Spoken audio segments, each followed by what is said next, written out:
Well, okay. I'm gonna try today and make a video that,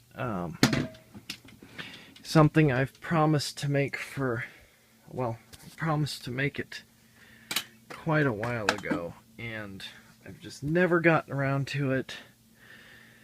Video regarding CentralVax.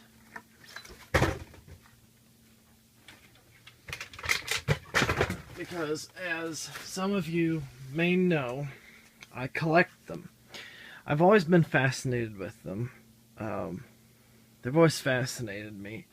A lot of people, I don't know, collector-wise, don't seem to have that fascination with them. I guess they tend to find them, more or disconnected because the unit's mounted somewhere outside of the user experience. It kind of loses some of the what they find interesting. It's all different. Every collector kind of has a different sort of interaction with them. But to me, they're fascinating. They're powerful. They're different. They're kind of unique. They're not canister. They're not upright. And there've been so many different designs over the years. I mean, they're not all just cans mounted on the wall in the garage with a motor in it. They're very different, as you can see. You've got everything from this Filtex here. I don't know if you can see. It's kind of back in a dark corner. Where it's sort of all in one large unit. You've got the older Filtexes with the motors out on the side. You've got this deal here, this Black & Decker, the Kenmore, which is a cyclonic, no filter. It has a screen in it, but no filter.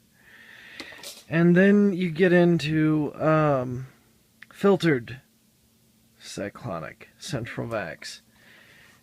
And currently this is my collection of them now, minus another Kenmore and the Riccar I have installed in the house, which I will go out and show you guys. I guess where I'll start is I'll turn on a couple of these. Let's see what I can do. I cannot turn on this this is actually a 3-motor Filtex. Yes, it has 3, I believe, 2-stage Lamb peripheral bypass 240-volt motors. It's 240-volt. I don't have 240 volts in the basement, only out in the garage. Sometime I could make a video of that, but it really doesn't sound much unlike my Riccar unit, which you will hear towards the end of the video. Well, I guess before I go start turning them on and listen, I guess I'll talk a little bit about. There's a lot of people collectors that have asked me a lot of things about CentralVax, like how they work, what turns them on and off, blah blah blah, these kind of things. So I guess I'll talk about different inlets, different pipe systems, because not all, the vast majority of CentralVax systems that have ever been installed use 2-inch thin wall PVC, but that is not all. The 2 that I know use their own unique size are 2 that I actually have. There may be more, but I think these are the only 2 that really did that. One of them is the Kenmore system. It actually used a much smaller pipe. I can't remember. I think it was like 1 3/8, something like that. I may be wrong. I don't remember exactly. Ooh, gross. We've got ourselves a filthy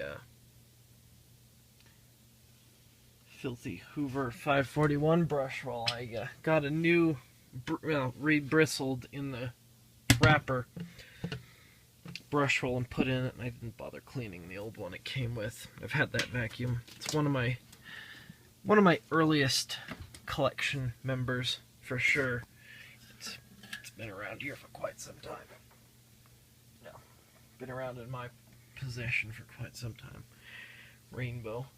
That's the other thing. They've also, to me, the attachments, of course, which are another thing that differentiate the user experience. There's been so many different styles of attachment. Everything from the old Filtex tools that were used on the Filtex to other things. But as you can see, that's the size of the pipe. Not the best presentation here. Let's see if I can pull this out. But that's, I've got inlets sitting out. I'll show you the inlet too with the pipe on it. But it's just a cyclonic unit. There is simply a screen in there. I'm not going to open up this. This is a General Electric. I guess we'll just introduce them all. This is a General Electric, made by Beam. This is sort of a mid-60s. I have the brochure for it as well. A copy of the brochure that Mike Banta was... Was it Mike Banta that sent me? No, Mark Turbyfill sent me. It was Mike Banta that had seen one of these before. Used General Electric attachments, the same that you'd find on the GE canisters of that era. I need to get a spare set of attachments, and then I'm going to make up a hose and attachment set for it to match it. But it's just a standard Beam with the inverting cloth bag filter. Basically, it's a cloth bag filter, almost cone-shaped, but not quite. With a weight sewn, sandbag weight, or sometimes chunks of metal, just a weight sewn into the middle. The idea being, you know, when you turn the vacuum on, it sucks it up into this area here, and when it turns off, the weight's supposed to make it fall down and knock the dirt off of it. The problem being, the bag just kind of gently floats. If the bag would actually be able to fall down with enough force for it to, you know, fall and, you know, snap the fabric, it would knock the dust off, but it doesn't. It just kind of gently floats to the bottom. It doesn't really knock the dirt off of it at all. It's not really what I would call the best design.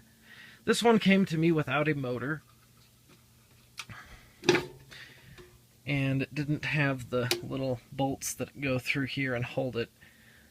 I got a motor for it. This is the motor it's supposed to use. A 7-inch Lam electric Amtech Lam motor. This is what they call a tangential discharge. This is a tangent. This is what they call a non-loading fan motor, meaning it's kind of it's a two-stage. There's two fans. Between the two there is a stationary fan, but after the final fan, in this case would be the second stage, there's no stationary fan up here in the housing. It simply blows out. You know, the housing is designed sort of like what you'd see on a Kirby or Royal or any other, you know, direct air fan housing, and it just goes out the exhaust. Very powerful motor, very durable motor, sort of the standard, I would say, the old standby, still used in most single motor central vacuum systems. All single motor systems that are of any worth, as far as if it's not a piece of junk, it has one of these motors in them. Some will have smaller motors, but that's not necessarily the best way to go. Very well made, not cheap, very well made though. Long-lasting motor. Same motor that is in the Kenmore. And here you can see, also described for those that don't know, all central vacuums, well, all more modern style central vacuums, let's say from about the 50s to today.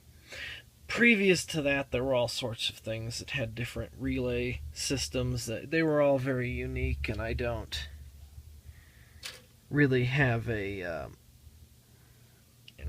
huge grasp of the knowledge of those things. But All more modern central vacs use a low voltage control system.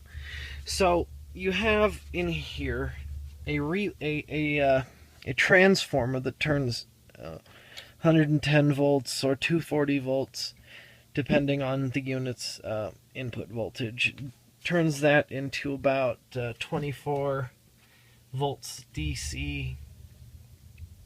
It could be AC, I don't know. About 24 volts.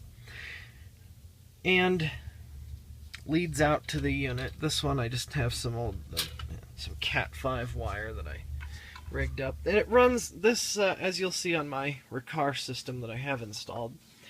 Sorry for the lighting back here. It's just a dark little corner. I don't really know what to do about it. I really wish I had more light back here. I really do, but as you can see, it's kind of crowded. I moved everything out of the way best I could, but you have, anyway, back to the subject at hand. You have the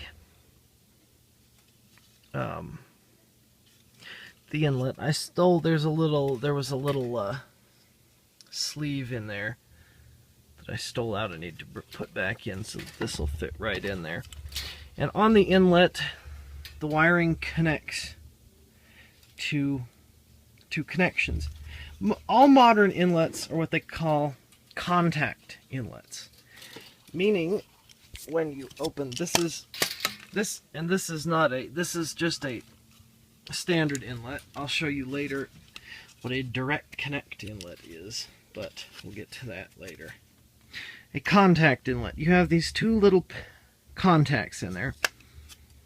You know, each wire leads to a contact, and when you plug the hose in, you either have a metal end, a completely metal end, a metal ring on the plastic or rubber cuff, or two contacts that touch those. For the ones with the metal end or the metal ring on it, basically it immediately completes this circuit, which goes back in and trips the solenoid in the relay, which puts the electrical contacts together, turns on your motor. And that's how they're controlled. There were some other, they all use some form of this low voltage system. Most of them use the same type of relay. However, some older systems, like this Philtex here, the gray hammer tone one, not the blue one, use what's called a latching relay,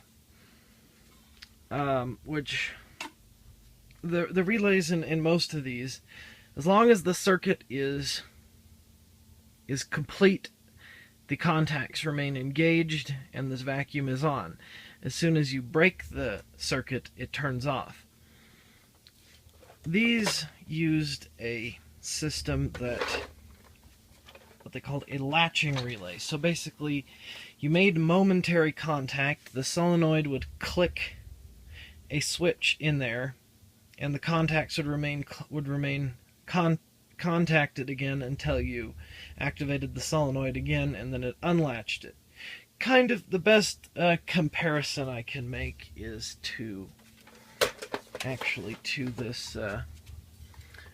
this tank vacuum here, where you have a push switch.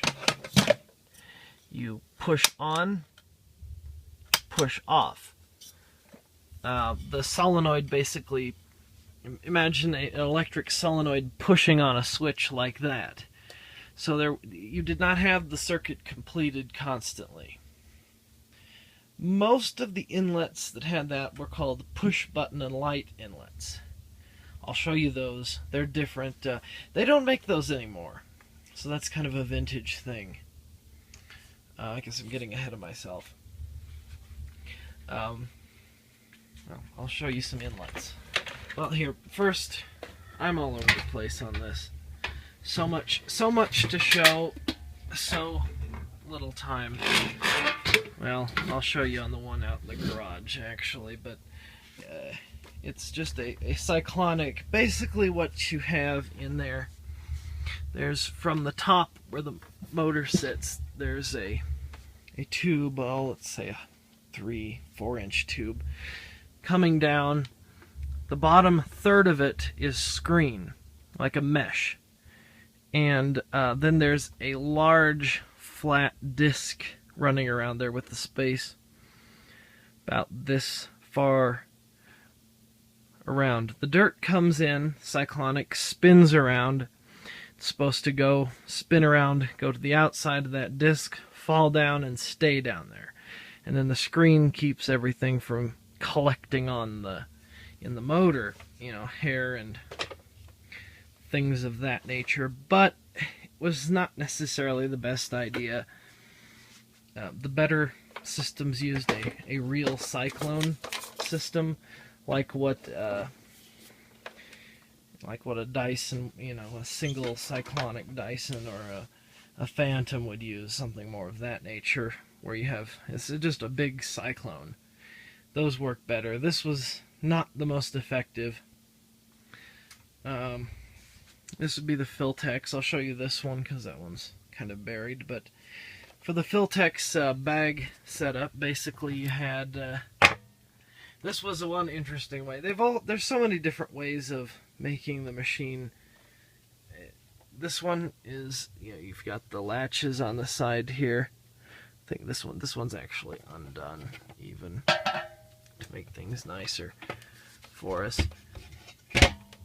So you just lift up on this and surprise, vacuum parts. But they take a large paper bag, and basically to get the dirt up into the dirt container, you just simply have this assembly. The pipe is attached to this elbow here, runs up, there's a gasket there, and it runs up and over into the bag. This system here, basically, now this is the one, I wish I don't have any way of turning it on, there's no switch on it, but it's extremely loud. It's very unique central vacuum. I don't know, I just wish I had more room. I wish I at one point had them all, before I redid everything here, had them all set up to be used, but oh well. Inlets. I'll show you different inlets here. Here we have a Kenmore inlet. Here again you can see the small sized pipe.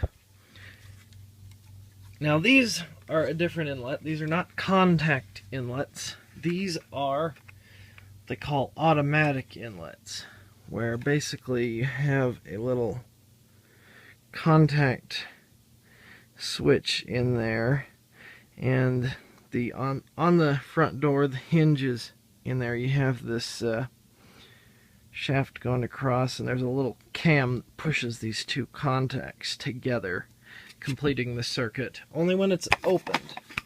So when it's opened, it hits it completes the circuit.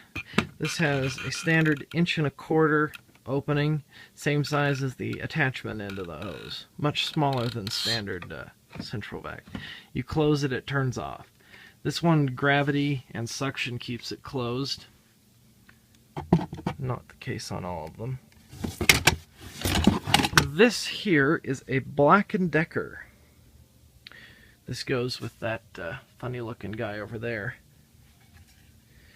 These you opened, and these were not automatic inlets. How these work, let's see if I know where the hose went. I don't. I had a hose end sitting around somewhere. The end of the hose plugs in, and you'll notice in there, maybe, you'll notice, well, maybe you won't notice. You look in there, there's these little three ball bearings. They're spring-loaded. They latch into a groove on the hose end and hold it in, because there's a large, like a flange or a ring that sticks out and pushes this button. So when the hose is in, it hits this button here and turns the vacuum cleaner on. Not a unique well, a unique way of doing it, but not a unique idea. These are vacuumated inlets. These are metal, just like the Black & Decker. These are made of stamped metal instead of cast metal, though. These have a ball there. When you plug inlets, all sorts of different inlets. This here is the inlet that goes with the blue Filtex. The 3-motor Filtex would use the same inlet that I showed you on the GE. This is the original Filtex automatic inlet, as they called it. There's the switch. It's got a spring-loaded door. There's the switch there, that button. And when the door closes, it hits the switch and turns the vacuum off. And they said Filtex. In the 80s, a company called Airflow that private labeled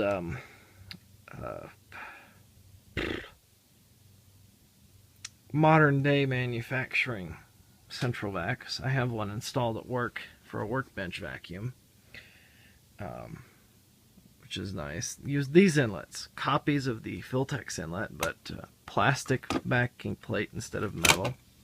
Same micro switch setup, but instead of being spring loaded, they're held closed by magnets. Same door, doesn't say Filtex on it. Same kind of switch button. Push button and light. This is what goes with the latching inlet. We also have a chrome one here. Came in all sorts of different colors. Still do. You can still get metal inlets in all kinds of colors. Where was I with this? Oh yeah, push button and light. This is what goes with the latching inlet. You push this button, turns it on, the light glows. It's a 4-wire system, so you'd have a 4-wire bundle going through the walls to each inlet from the unit. Lights on. Push the button again, light turns off, so does the inlet, or unit. And same old inlet type there. Kenmore inlet. Gravity held closed. You mounted them like this. Lift it up, plug the hose in. Small sized pipe. Kenmore proprietary pipe. 1.25" inlet opening. Same as the attachment end of the hose. There's basically a leaf switch, which basically means there's two flat copper contacts. And the hinge of this door, basically, it's just I guess there's a latch snaps in there on the little plastic thing. Right there, you can see the little switch. There's a little cam. Open it up, it pushes those contacts together, turns it on, close it, separates, turns off. Black & Decker, that big funny looking one. Very odd. And that was the other one I have that uses a proprietary size pipe. Slightly larger pipe than the Kenmore, but still not the 2-inch pipe that is industry standard today. Spring held closed. Now this one is activated by their inside. You can see there's 3 little ball bearing, spring-loaded ball bearing type deals that there's a groove in the metal end. It snaps in. That's what holds it in. And it has to hold it in because there's a big flat flange ring on there that when it's pushed in there, it hits this button. As long as the hose is plugged in, this button is pressed, which activates the little switch, leaf switch thing there. Turns it on. And finally, vacuum-made. I don't have a vacuum-made unit. This is another metal inlet. There's the little micro switch. This one works by you open it, and actually it'd be mounted this way. You open it, plug the hose in, and this will just use a rubber hose cuff, just like the Filtex inlets. And it would push that little ball bearing, which pushes on the switch, starting and stopping the motor. This is basically what you'll find in the vast majority of various central vac systems. Of course, the majority will be the contact inlets, like I showed you on that. But the other ones are definitely out there. Definitely a lot of metal contact inlets. Now the next, and this is one of a modern inlet you will find, and there's two companies that make these. There's the Hayden Electrovalve, and there's the Vaculine Electrovalve. Very similar sounding names, off only by a letter. Of course, excuse the mess that is the basement. These are the Vaculine Electrovalves. The difference being the sort of the look of the plate's a little bit different. Contact inlets. These also have a 110 volt connection right there for your power nozzle. Here's the low voltage wiring. As you can see, it's hopefully on the electro valve. Hopefully you can see the actually you probably can't see much of anything. So we'll edit that out. Anyway, the difference between the electrovalve and the electrovalve, the Hayden electrovalve has a junction box sort of thing on there, and the back of the connection for the power nozzle, leads off into a black and a white wire, a little junction box that you have to either connect Romex or whatever to. The electrovalve, the back of that molded rubber plug basically just has a length of Romex coming out of it. And it's a pretty good length, enough to lead all the way up to that junction box right there. We used the full length of it to do that. The installers didn't install they only connected the low voltage. Down here they did not connect the high voltage. That was something I did. Out here in the garage, right on the other side of this wall is the living room, and they're watching a movie, and you can really hear that too. This is my Riccar RPU C10 unit, early production model. I bought these when they first came out. Bought it, and I guess one of the early users of this. It's a 2-motor, 240 volt unit. Figure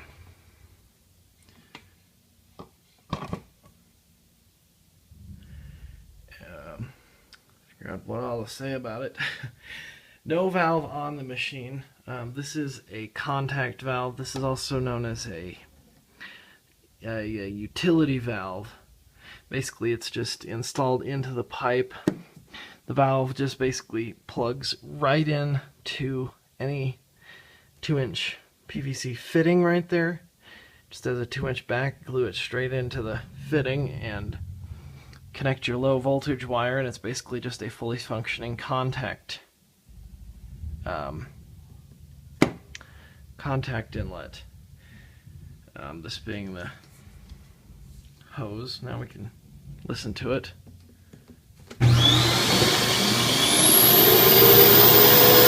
It's kind of loud. It's really not that loud. It's just noisy. It's got mufflers on it.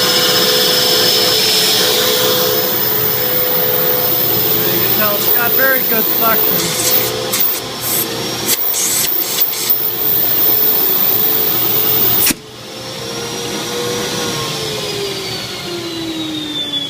This is a cyclonic unit. It has a large peek in there and not make a mess. See, that's a large HEPA filter in there. And that's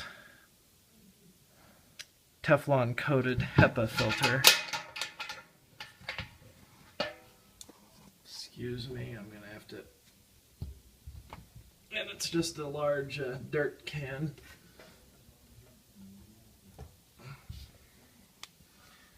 Excuse me while I latch that back together. And then it's just a large dirt can there.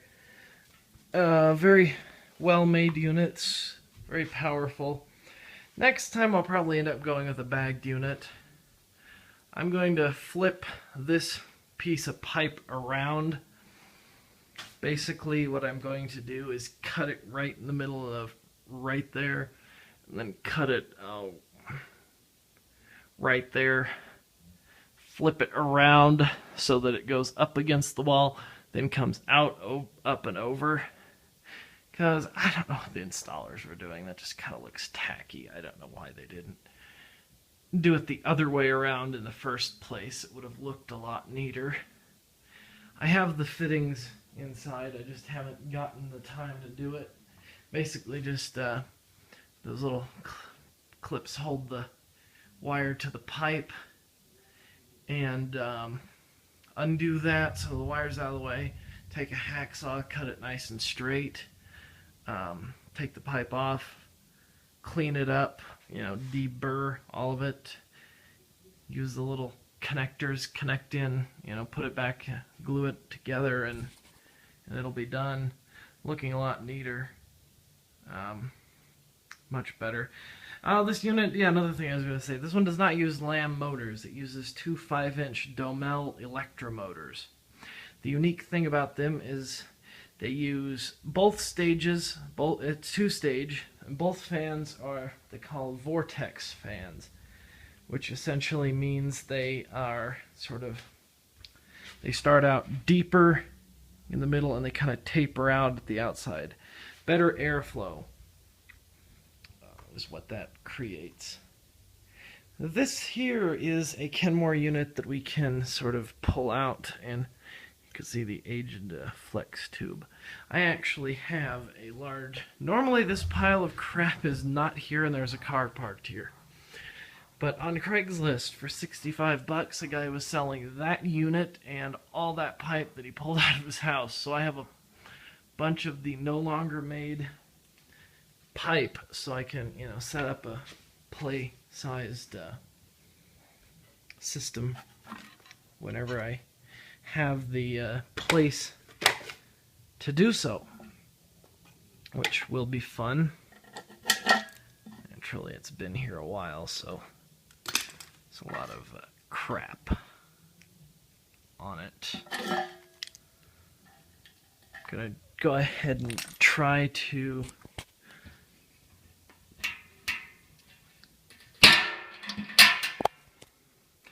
show you. This one has not been cleaned out.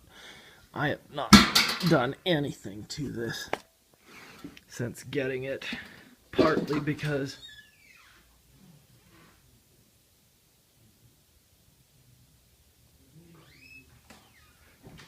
sorry, somebody was coming out here looking at me like I'm crazy. Tell them, go away, go away. Okay. There's the dirt bin. It has been emptied, but alright, here's the big disc that I was talking about. You've got this clip that holds it on. I don't feel like fighting it. You can see in here the screen just covered in crap. There's the tube that goes up to where the machine enters the motor. And it's the same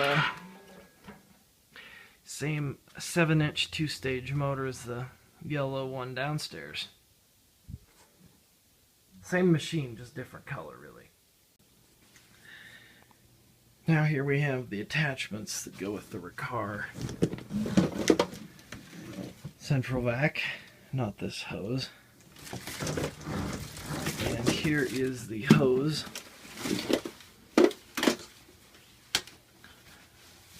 That plugs into the direct connect inlets. Each of these touches a separate contact button and is connected to a wire that goes through the hose. Once it goes through the car, central hose, and here is the hose.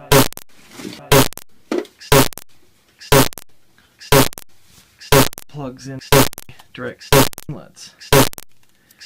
Each of these touches a separate contact and is a wire that goes through the hose. Once it goes through the car, central hose, and here is the hose.